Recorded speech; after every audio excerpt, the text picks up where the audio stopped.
Buenas tardes. Queremos hablar hoy de la noción de significado de los términos de una teoría científica. Eso quiere decir básicamente que los términos, no solo de una teoría científica, sino los términos en general, tienen que tener cierto significado. Los términos de un lenguaje tienen cierto significado.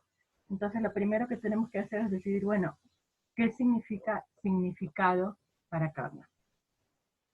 Primero, hay que ocuparse de los términos que Carnap considera más sencillos, que son los términos teóricos. De esto ya habíamos hablado un poquito.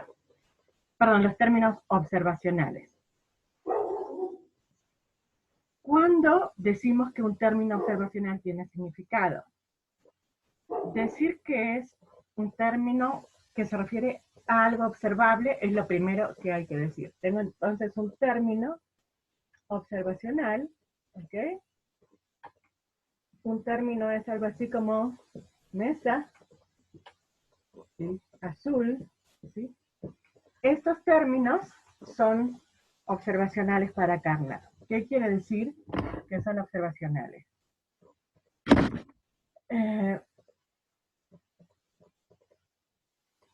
Habíamos dicho en otras ocasiones que observar algo azul no es suficiente prueba de que exista en el mundo algo azul.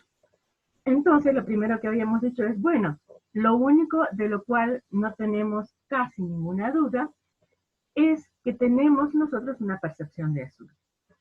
Entonces, si nosotros tomamos en este sentido fenomenológico como nada más contenido de nuestra conciencia todas las propiedades observables, entonces tenemos la primera forma de tratar los términos observacionales de Carnap, ¿sí?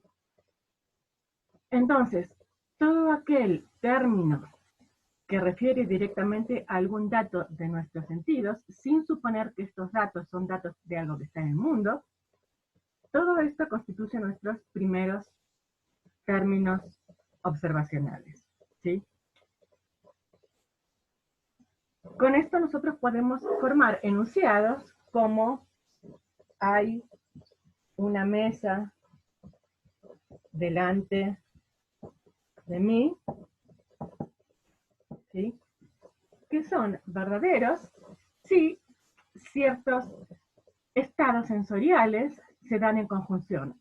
El estado de tener una percepción de una mesa y el estado de tener esa percepción como si estuviera delante de la persona, ¿ok? Así uno puede considerar que si hay significado para los términos observacionales, entonces hay un significado para los enunciados observacionales. Entonces, a partir de los términos observacionales, nosotros vamos a construir un lenguaje observacional que está formado por los enunciados, construido por los términos de observación, más los términos lógicos, ¿sí? Conectando estos términos con los términos lógicos como cuantificadores, conjunciones, etcétera, conjunciones, condicionales, es decir, conectivas lógicas, nosotros construimos un lenguaje que es puramente observacional y fenomenológico. Lenguaje que dice cosas como, tengo una sensación de mesa delante de mi percepción sensorial, tengo un sonido agudo en este momento, tengo una sensación de que tengo un recuerdo de un sonido agudo, ¿ok? Con este lenguaje uno puede, en principio, en términos particulares, describir todo lo que aparece en el mundo, ¿sí? Por ejemplo, si quiero decir, alguien me está llamando, puedo decir, tengo en este momento una sensación de que tengo un sonido que transmite cierto significado, ¿ok? Tengo una mesa delante de mí, tengo una pizarra a mi izquierda, significa tengo esta sensación de algo cuadrangular, de color blanco, de aspecto suave y liso, del lado izquierdo de mí, de mi percepción sensorial. ¿Okay? Así uno puede describir absolutamente todo. Este lenguaje observacional fenomenológico se puede describir también en términos objetuales. Entonces Carnap dice que este lenguaje es equivalente a un lenguaje observacional objetual. En cambio de decir tengo una sensación de mesa delante de mí, tengo una mesa delante de mí, esto es un lenguaje objetual. En cambio de tengo una sensación de una percepción de un sonido de alguien que parece estarme llamando, digo, alguien me está llamando. Entonces, para cada enunciado fenomenológico, es decir, que describe todo en términos de sensaciones, hay un lenguaje en las mismas condiciones que describe todo en términos de objetos.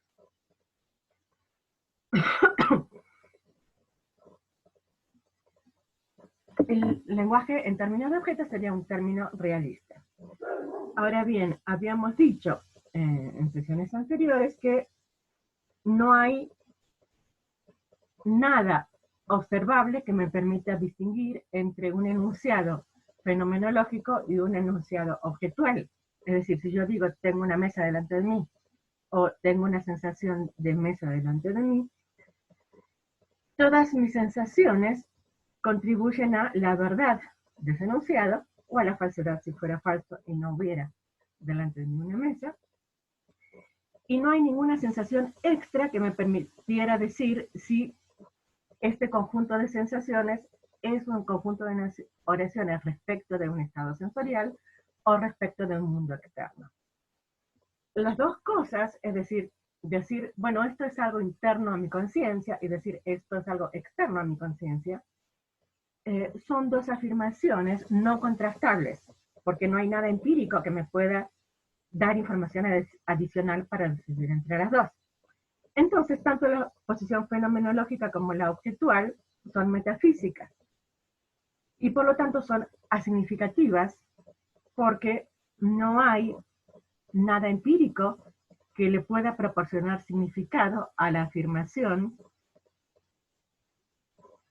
El enunciado hay una mesa delante de mí es un enunciado sobre el mundo externo. Y tampoco hay nada empírico que le pueda dar significado a la afirmación. El enunciado hay una sensación de mesa que se manifiesta delante de mí, es una afirmación sobre mis propios estados internos. Es decir, es tan metafísico decir son estados internos como decir son estados externos, es decir, estados del mundo. No existe, no puede existir lo externo sin lo interno, ni lo interno sin lo externo. ¿Okay? Las dos nociones tienen un significado relacional y como ninguna de las dos es observable porque no hay nada empírico con lo cual, contra lo cual uno las pueda contrastar, entonces las dos afirmaciones, es decir, la afirmación de que el enunciado fenomenológico es fenomenológico y la afirmación de que el enunciado objetual es realista, ambas son metafísicas. Metafísico significa no tienen significado. ¿Ok?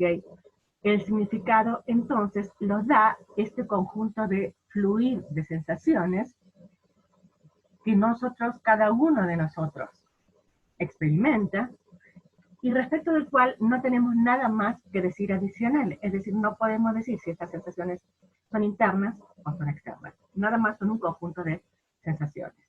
Y son el conjunto de sensaciones que dan significado a los términos de los cuales nosotros percibimos el significado por una relación directa con nuestra experiencia. Entonces, habiendo entendido qué es este significado, tenemos entonces un significado para los términos más básicos, que son los términos observacionales, y por lo tanto un significado para los enunciados más básicos, que son los enunciados observacionales y que constituyen el lenguaje observacional. Hay otros términos que no refieren a cosas observables, como super yo, fuerza, fuerza en sentido físico, inconsciente, campo de fuerza, peso, pobreza incluso, decidir cuando alguien es pobre o no lo es, no es algo que se decida nada más observándolo. Ok, todos estos términos no adquieren significado en relación con algo que observemos directamente. Cuando yo tengo la sensación de azul, entonces adquiero el significado de azul a partir de esta percepción. No podría yo entender el significado de azul si no hubiera visto algo azul. ¿Ok? Lo mismo pasa con un sonido, ¿sí? Y en general pasa con las cosas observables. Yo observo una mesa y por eso sé lo que es una mesa. Pero ¿qué pasa con estos términos? Inteligencia, por ejemplo, que no son términos de los cuales uno tenga una observación. Bueno, la mayoría de los términos básicos de las teorías científicas son de este tipo. Entonces, Carnap distingue entre lo que yo acabo de llamar lenguaje observacional y un lenguaje teórico. ¿Ok? Bueno, no sé si esto se ve.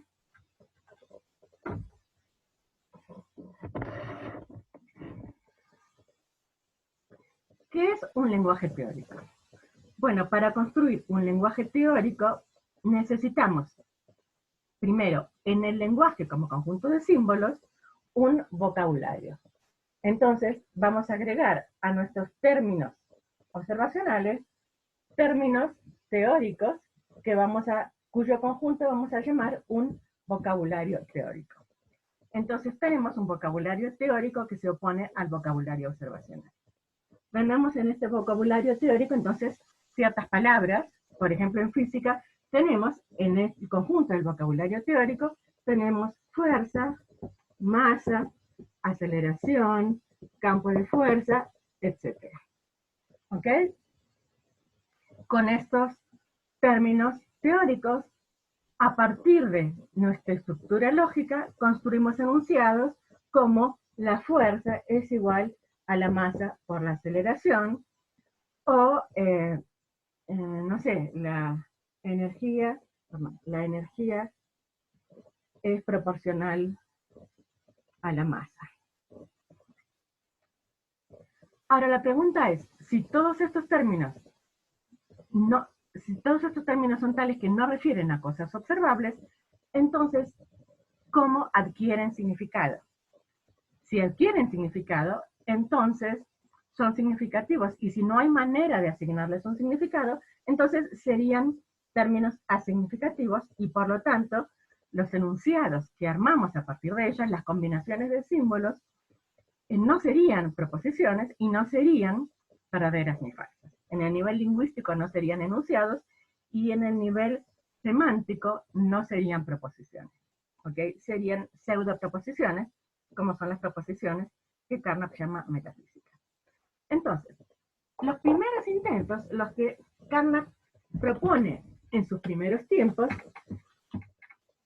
son intentos de reducir, ¿sí? De reducir los términos teóricos a los términos observacionales, como, bueno, para cada enunciado teórico tendría que haber un equivalente en términos de enunciados observacionales.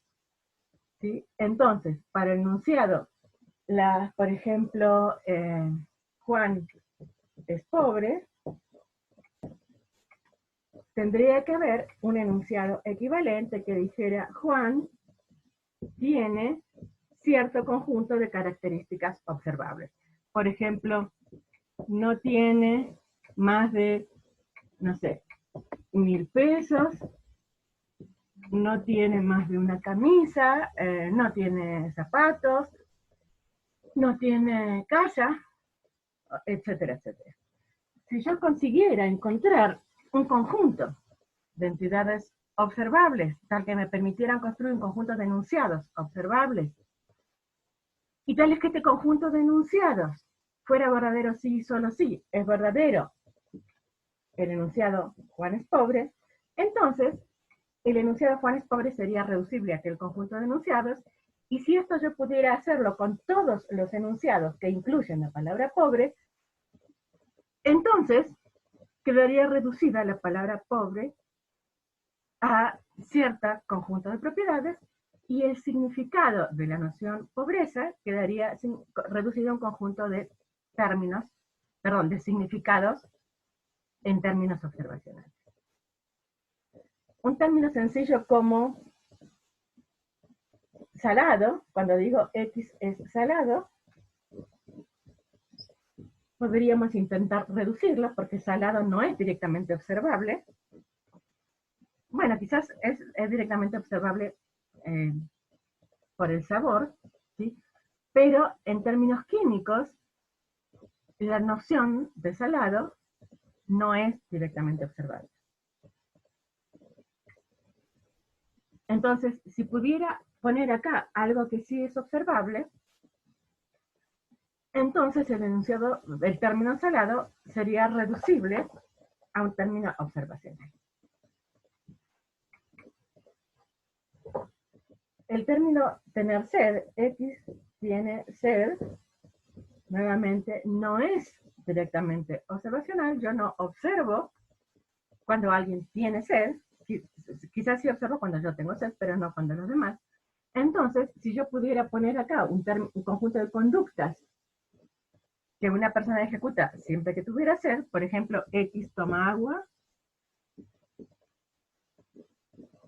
o X toma el líquido que tenga al alcance de la mano, si siempre que X tiene sed fuera cierto que X toma el líquido que tiene al alcance de la mano, entonces tendría un criterio observable para decidir qué significa tener sed. Pero, lamentablemente, esto no es cierto, es decir, no hay un enunciado o un conjunto de enunciados que sea sobre conductas, que sea verdadero sí y solo sí. Alguien tiene sed porque uno podría tener sed y no tomar agua, tener sed y no querer tomar porque, no sé, está en ayunas, tener sed y no tomar porque está muy ocupado, o por lo que sea, uno podría no actuar en absoluto. Entonces, ya sabemos que no vamos a encontrar un conjunto de enunciados que sea condición necesaria y suficiente para hacer verdadero al enunciado X tiene sed. Esto pasa con un término tan sencillo como sed. Entonces, el problema es que si uno tuviera un criterio de reducción tan sencillo como este, es decir, un enunciado teórico es significativo si es equivalente a un conjunto de enunciados observacionales, si uno pretendiera esto, que es lo que pretendía Carnap en sus primeros textos, en, por ejemplo, Pseudo Problemas en Filosofía o en La Construcción Lógica del Mundo, bueno, si uno pretendiera esto, entonces se quedaría sin significado para la mayoría de los términos teóricos. Los términos metafísicos también quedarían asignificativos, por ejemplo, el término Dios, porque no hay nada observable respecto de la palabra Dios, del concepto Dios, pero también los enunciados teóricos como existe la gravedad o la aceleración a nivel de la Tierra es 9.8 metros por segundo, porque aceleración no es un término para el cual uno pueda encontrar equivalente. Entonces, esta primera propuesta, la propuesta de una equivalencia entre enunciados teóricos y enunciados observacionales, Carnap la abandona y propone lo que llama términos disposicionales. ¿Sí? Entonces, su siguiente propuesta es, en cambio de definir conductas para términos que no son directamente observables, definir disposiciones. Eso significa que las conductas, no solo las conductas de las personas, sino las conductas de los objetos, van a ser observables, pero en determinadas circunstancias. Entonces, el enunciado, por ejemplo, X tiene sed, podemos decir que es verdadero sí y solo sí, sí pasan ciertas cosas, por ejemplo, X no está ocupado, el líquido que tiene al alcance de la mano es seguro, X sabe que es seguro, que no hace mal, entonces, y además no hay, por ejemplo, nadie que necesite más que X la bebida, por ejemplo, un bebé. Bueno, si no se dan todas esas condiciones, entonces X bebe. ¿Ok? Entonces, el enunciado disposicional tiene la forma: si se dan ciertas condiciones, entonces se da una conducta. Y esta conducta es directamente observable y las condiciones también, cuando ocurren, pero podrían no ocurrir. ¿Ok? Entonces, esto parece servir para definir palabras como peso. ¿Qué quiere decir? Que cierto líquido, por ejemplo, tiene determinado peso. Bueno, el peso no es algo directamente observable, pero yo podría querer decir X pesa, por ejemplo, 1 kilo, si solo si pongo a X en una báscula, entonces la báscula marca 1 kilo. Entonces, esto es un enunciado condicional. Si P, entonces Q. Si pasan ciertas condiciones, entonces se produce algo observable. ¿Sí? Y entonces, el término teórico tendría condiciones de observabilidad bajo ciertas circunstancias. Bueno, ¿cuál es el problema de estos términos, perdón, de estos enunciados observacionales, que son los disposicionales? Bueno, el problema general es el siguiente. Un enunciado condicional, que en este caso es si se dan ciertas condiciones, entonces se da una conducta. Este enunciado, habíamos visto, es un condicional, ¿sí? Ahora, un condicional, los que cursaron lógica saben, con antecedente falso siempre es verdadero. Esto tiene como consecuencia, entonces, que si yo no someto al objeto a las condiciones de verificación del antecedente, entonces el enunciado sería vaguamente verdadero. Es decir,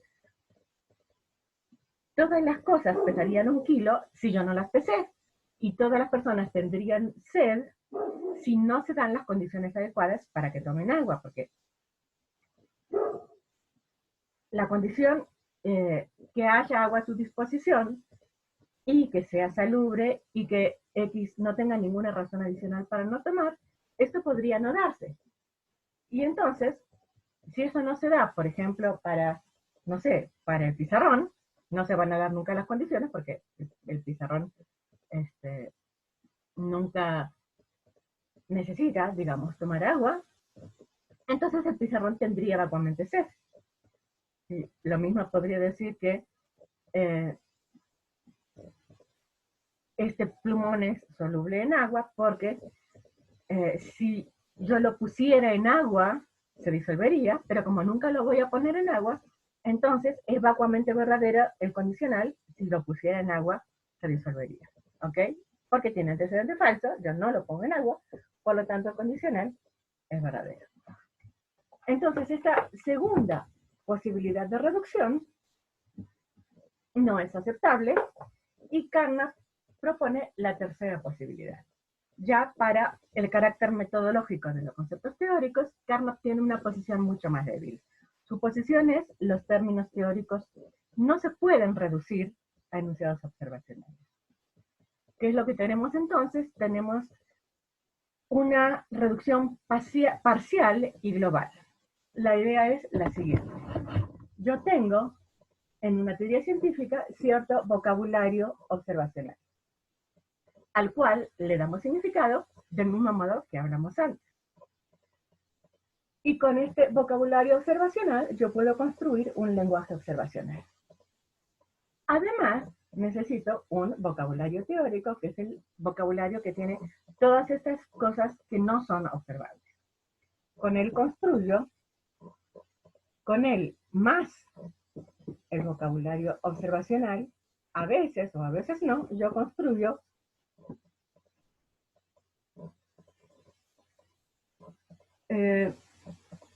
una teoría, que es un conjunto de enunciados teóricos.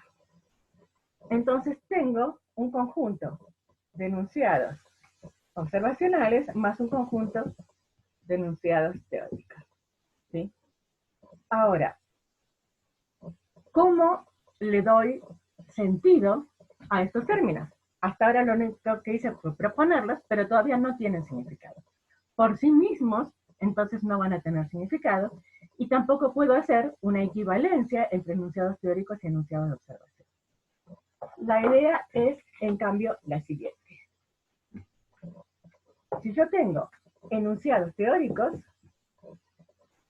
estos enunciados teóricos, más lo que Karmap llama reglas de correspondencia, me van a dar como consecuencias enunciados observacionales, ¿sí?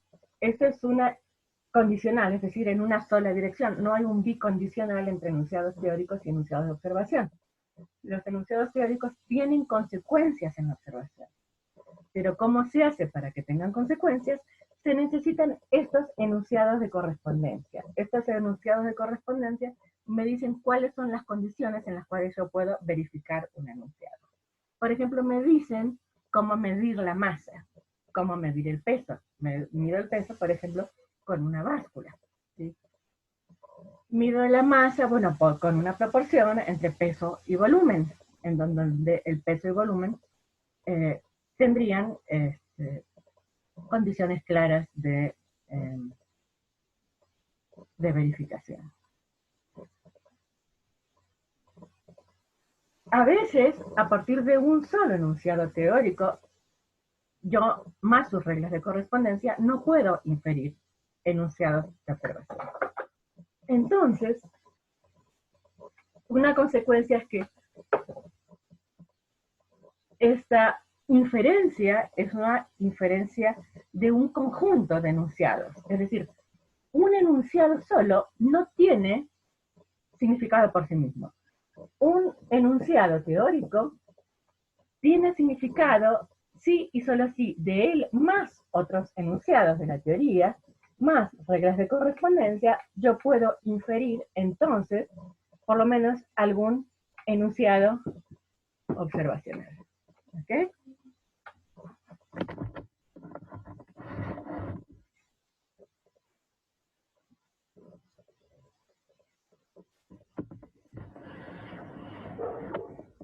Esto es una posición holista. Holista quiere decir que los términos teóricos no tienen significado aislado.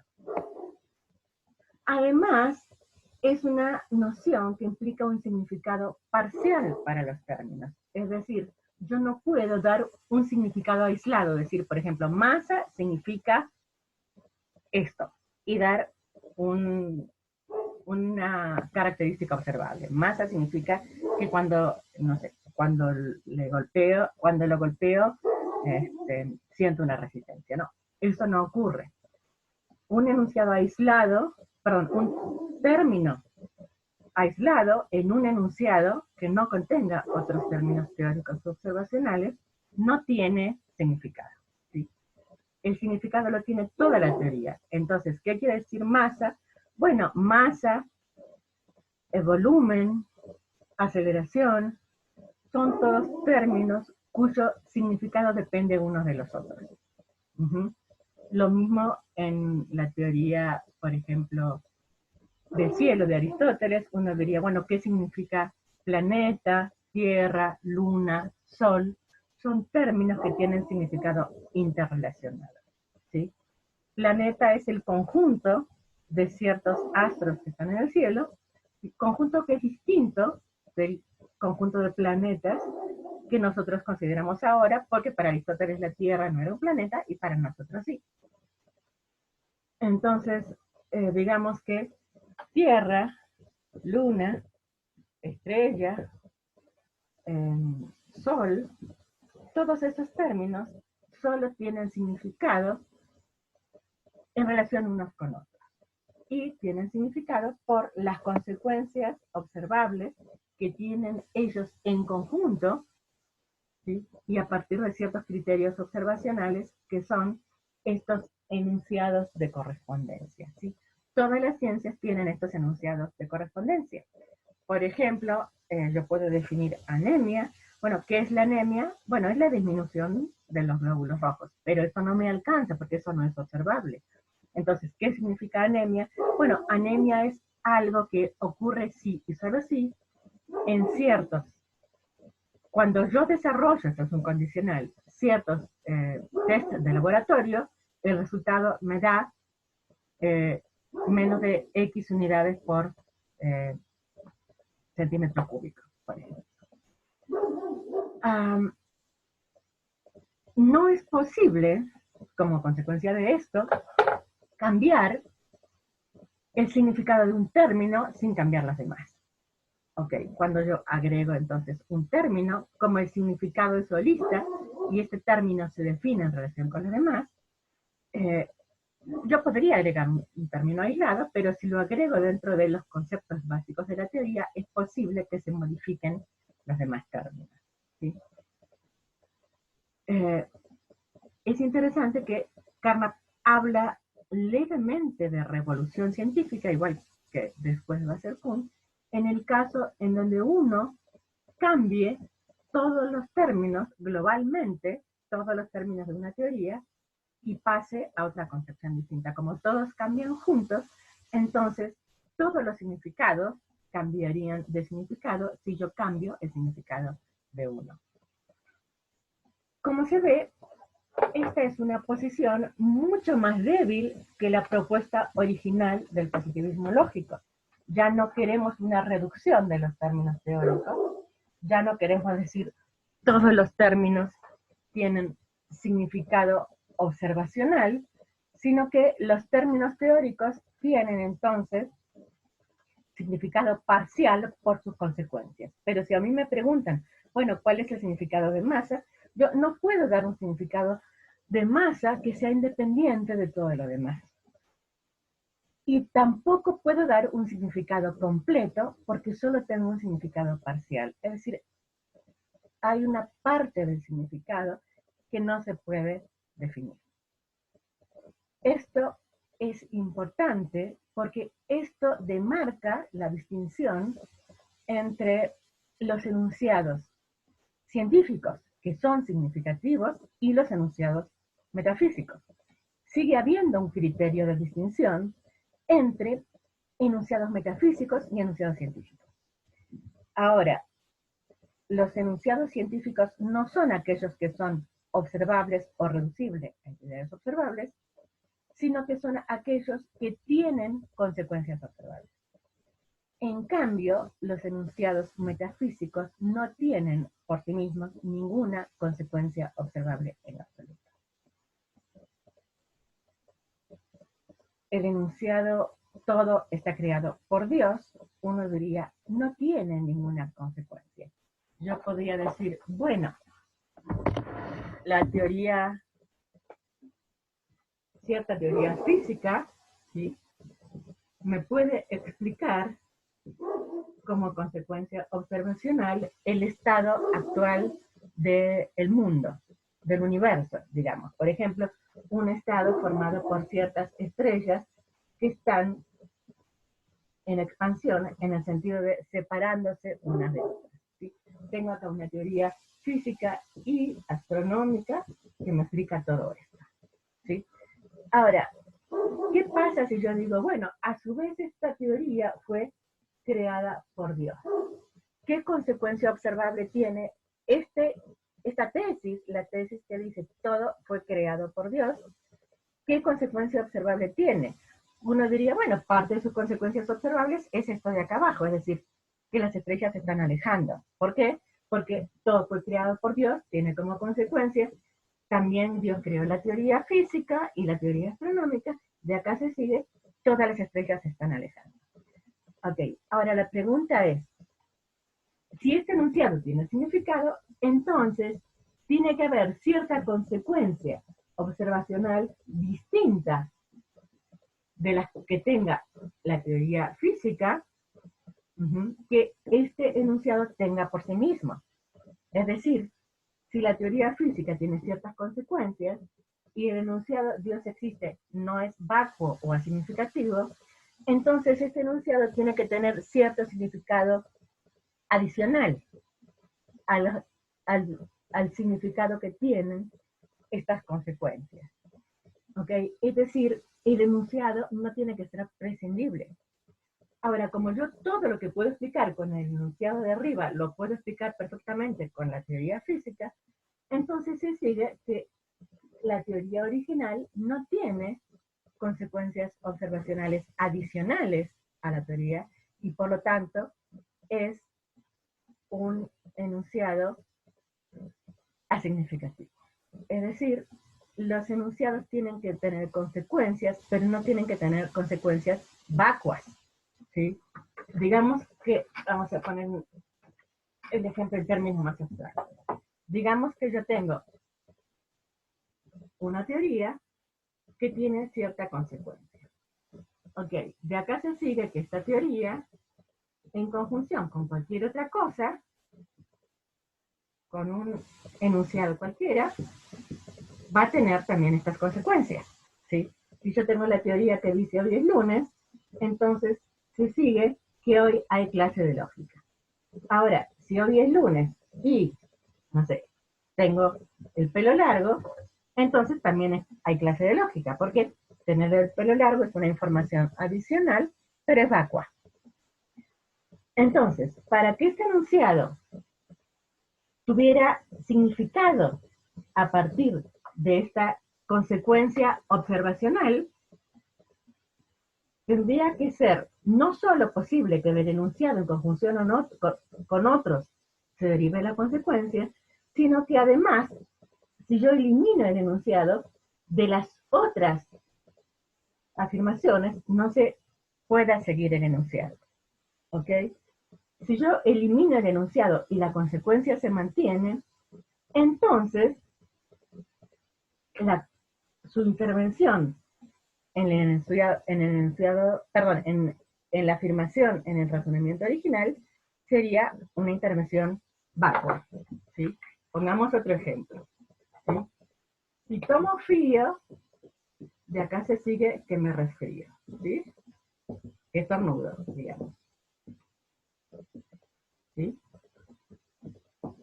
Estornudar es un enunciado observacional. Yo veo que alguien estornuda. Ok, ahora si tomo frío y además miro televisión, también me resfrío. ¿Por qué? Porque si tomo frío me resfrío. Entonces, mirar televisión es, en este caso, una afirmación vacua, porque si yo la elimino, la consecuencia se sigue infiriendo del primer enunciado aislado. Más ejemplos. Si yo tomo frío y pasa una semana, bueno, si yo me resfrío, vamos a poner, si yo me resfrío y pasa una semana, entonces me curo, ¿sí? Pero si yo me resfrío y pasa una semana y además eh, me tomo un antibiótico, entonces también me curo. Pero en este caso, tomar el antibiótico es vacuo porque yo me hubiera curado igual. Digamos que esto es un virus, entonces el antibiótico es completamente irrelevante. Si me hubiera curado igual, entonces no tengo ninguna razón para decir, bueno, este antibiótico tiene un efecto causal. En sí mismo él no tiene consecuencias observacionales porque esto hubiera pasado igual. Y si no tiene consecuencias observacionales, entonces en este caso no tiene significado. A lo mejor, claro, en otros razonamientos, tomarse un antibiótico sí tiene significado y entonces el concepto antibiótico sí tiene significado, pero no a partir de este ejemplo, porque en este ejemplo de intervención del enunciado me tomé un antibiótico, no tiene consecuencias y por lo tanto es válido. Bueno, entonces la idea es un término tiene significado cuando en conjunción con otros términos, entre los cuales están términos observacionales y enunciados formulados a partir de ellos, se pueden sacar consecuencias observacionales. Esto es un criterio de distinción entre ciencia y metafísica, que es mucho más débil que el criterio reduccionista original del positivismo lógico, mucho más débil que los criterios que afirma Carnap en sus primeros trabajos. Este es uno de los últimos trabajos de Carnap. Ahora, uno se podría preguntar, para terminar, bueno, ontológicamente, ¿qué quiere decir que estos términos tengan significado? Quiere decir que existen átomos, que existen moléculas, que existe el superyo. Es decir, ¿puedo yo inferir una ontología a partir de que estos términos tengan significado? Del mismo modo que puedo inferir una ontología de que el término observable mesa tenga significado. Bueno, la respuesta es no, no puedo inferir una ontología y decir sí existen los átomos, sí existen las moléculas, pero tampoco puedo decir sí existen las mesas, sí existe el pizarrón, en el sentido realista. Es decir, desde el punto de vista del significado de las palabras, uno no puede tomar una posición realista respecto del mundo externo, porque dijimos que eso es asignificativo. Bueno, exactamente lo mismo pasa con los términos teóricos. No tiene sentido, es decir, no tiene significado decir existen los átomos o las moléculas, porque no tiene significado decir yo soy realista. Y por lo tanto, el problema de la ontología solo puede reducirse a la verdad de los enunciados. Existe una mesa, significa no existe una mesa en un mundo externo metafísico, sino significa es verdadero el enunciado, hay una mesa. Y es equivalente al enunciado, tengo una percepción de una mesa delante de mí. En el mismo sentido, el enunciado existen fuerzas, o existen átomos, o existen partículas subatómicas.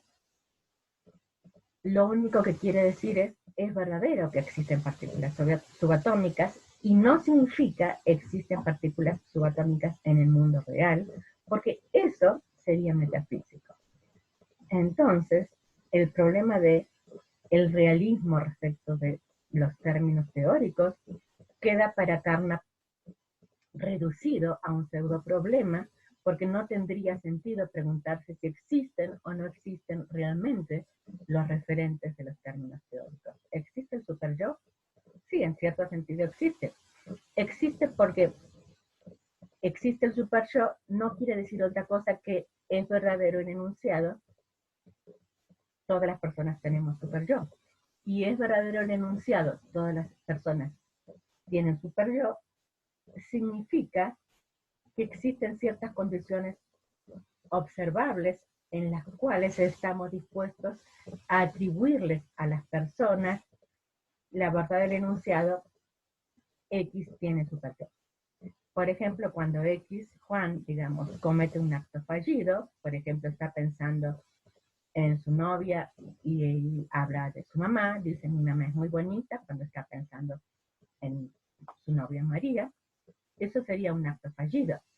Y de este acto fallido, que es una consecuencia, la afirmación de este acto fallido es una consecuencia del término Juan tiene superyo, se sigue que es verdadero el enunciado Juan tiene superyo. Y que es verdadero el enunciado Juan tiene superyo es todo lo que significa que Juan tiene un superyo.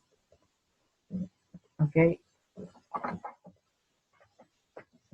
El enunciado Juan tiene un superyo tiene ciertas consecuencias observacionales cuando se le agregan ciertas otras partes de la teoría, como la teoría de los actos fallidos.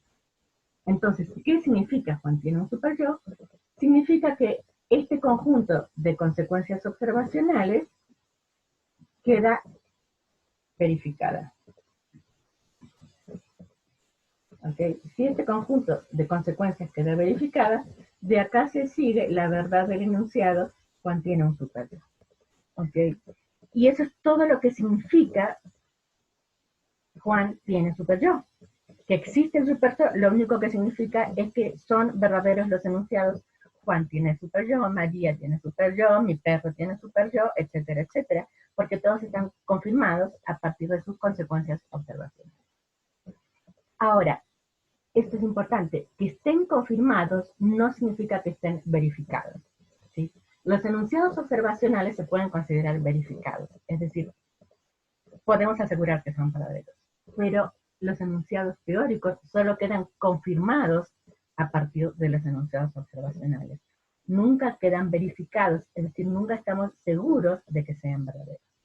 Solo es probable que sean verdaderos, y eso quiere decir que están confirmados.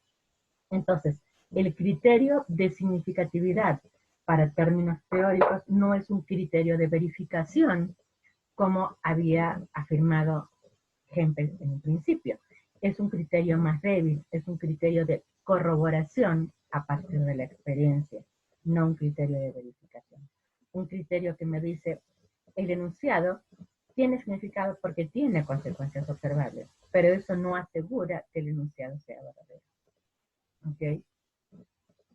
Bueno, espero que esto haya clarificado, no sé cuánto se vio el pizarrón, espero que esto haya clarificado algunas de las ideas de este texto de Carnap, que es uno de los últimos que escribió, y su concepción, que sigue siendo positivista lógica, pero que es una concepción mucho más débil que la concepción original, que no es reduccionista y que tiene una posición no ontológica, sino, como él dice, metodológica, respecto del significado de los términos teóricos.